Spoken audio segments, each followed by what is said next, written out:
Hi everyone, so for this video, I'm just going to talk about my thoughts about this presidential election and all that's happening. This is the first presidential election that I'll basically be a part of because I'm going to turn 18 at June, and I will be voting because I think it's very important for me to pick the president that I'm going to want in office, because obviously I'm not going to want some random dude that I don't like being in office, because that's just a no.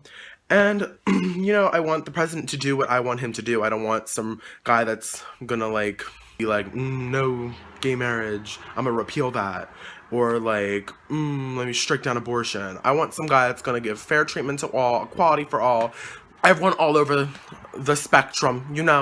So, basically, my two things that I want to talk about that the president should be doing once he or she is elected into office, pray to God it's Bernie Sanders, but I think they should be taking LGBT rights to the next level. Sure, we've had marriage, sure, we had adoption, sure, DOME has been struck down, everything, but there's still some things like there needs to be an increase in hate crime laws. For example, there's not one on the national level, which is really surprising to me when I researched it, but only 20 states have hate crime laws dealing with sexual orientation, and one of them isn't even Pennsylvania. So if I get beat up, I can't even get that person in jail unless I just say he assaulted me. But I could be like, he assaulted me because of my sexual orientation. But no, I can't do that. So I want increased hate laws. And then, which was even more shocking, 33 states don't have hate crime laws dealing with gender identity, which means if you're transgender, best of luck if you live in Pennsylvania and New York, because girl, you gonna walk.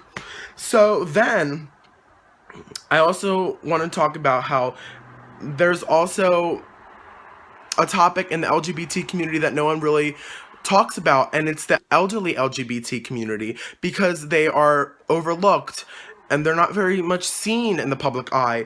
And what sucks is that they're forced back into the closet.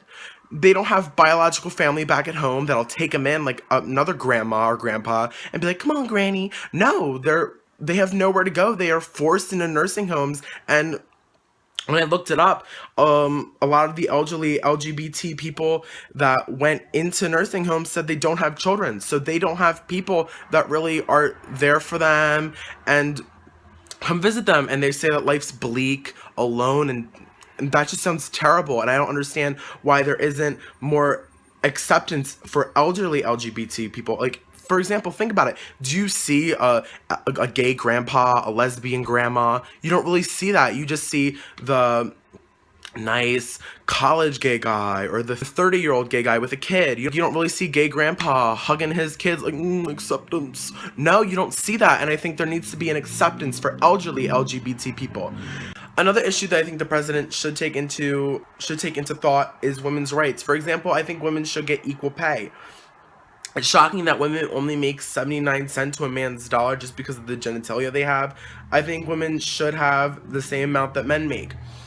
For example, there's plenty of women in the past, Condoleezza Rice, Hillary Clinton, Ruth Bader Ginsburg, all worked for the government, had high-level jobs that were probably once male-dominated. And it shows that women are equal to men, and they should have equal rights when it comes to pay. And also, there's this thing called the feminine tax, which I just found out like about a month ago, and it says that basically when you compare a woman's hygiene product to a male's hygiene product, the women's product will always come out more expensive, and it's called the feminine tax.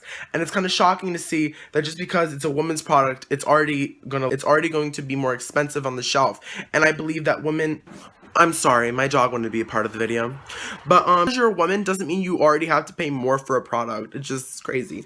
And also, which I found really shocking, was that women don't have guaranteed paid maternity leave in this country. So when you're knocked up and you're at a job, best of luck getting that paid maternity leave, because only 4 states have publicly funded maternity leave. And that's only if you live in California, New Jersey, Massachusetts, and Rhode Island. And yeah, that's just shocking. That means only 4 states have government-funded maternity leave, which means if you live in Pennsylvania, have fun if your job lets you have paid maternity leave, because if it doesn't, you're gonna have to be nursing your baby, not getting paid.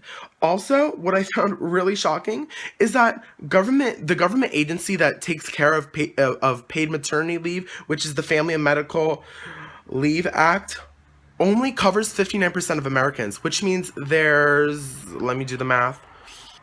I don't even know. That means there's 41% of females that that won't be covered with paid maternity leave, which just sucks. There should be a nationwide level act on paid maternity leave. Just women, when they're pregnant, they can't give birth while they're doing their job. So obviously they should have maternity leave, but it should be paid for because being pregnant is a good thing. You should procreate. You should be giving birth. Like, come on, more children. Being pregnant's a good thing. It's not like you shouldn't be like, no, you're pregnant. You're not going to get paid. You're pregnant. Yay, get paid. So that's the conclusion of my video.